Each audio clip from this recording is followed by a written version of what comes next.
got one that, I'll be honest, when I bought it, I wasn't all that impressed with it. It felt a little bit light, felt a little bit chintzy, and it's clearly not as old as the ones that I usually get.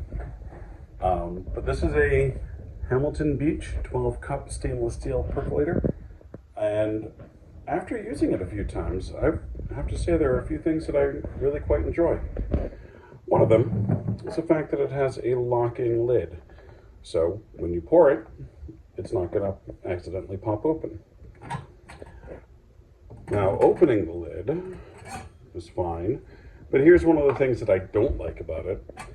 It's difficult to take everything out at once. But it's got a basket with a lid, pretty standard. Inside, you've got the stem. The stem has a spring on it. I like the spring on it. Also, everything else is fairly standard. Inside, we've got a rather efficient and clean heating element, which seems to work really well, as we'll see coming up. And on the side here, we have a nearly illegible watermark. And sadly, because it's behind the handle, you can't see the water lines from the outside. One of the things that I noticed recently, and I don't really love about this, is the fact that you can only put the plug into the coffee maker in one direction. Usually it doesn't matter if it's up or down, and I thought I had started a pot of coffee and turns out I hadn't plugged it in all the way. So if you're using it, beware of that. I also was looking at some of the previous comments from other videos, and a number of people criticized me for using filter paper inside the percolator basket. I'm going to keep doing it. I think it takes out some of the oils, and I prefer the coffee to be slightly cleaner. I get that that's not everybody's preference.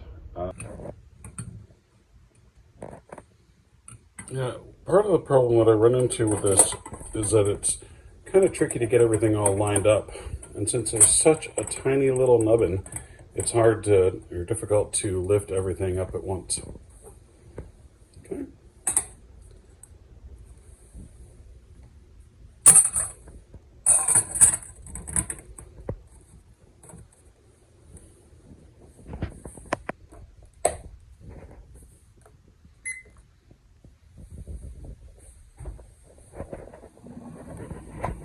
And just like that, within 10 seconds, you start getting percolating.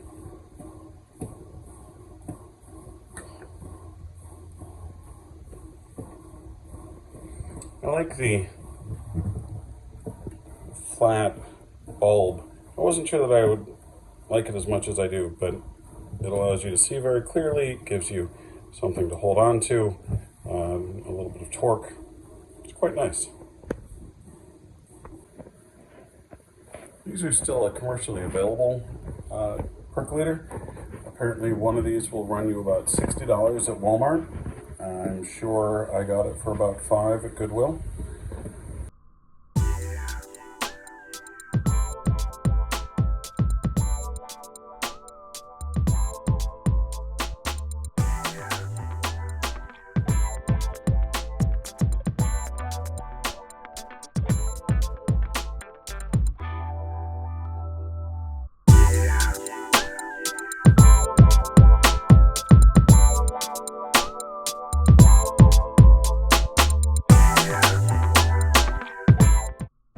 I don't know if you can see this, but there's a fairly significant amount of steam that's escaping.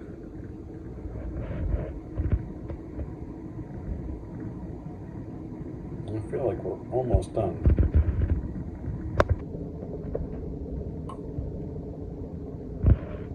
And just like that, 6 minutes and 19 seconds, the light comes on.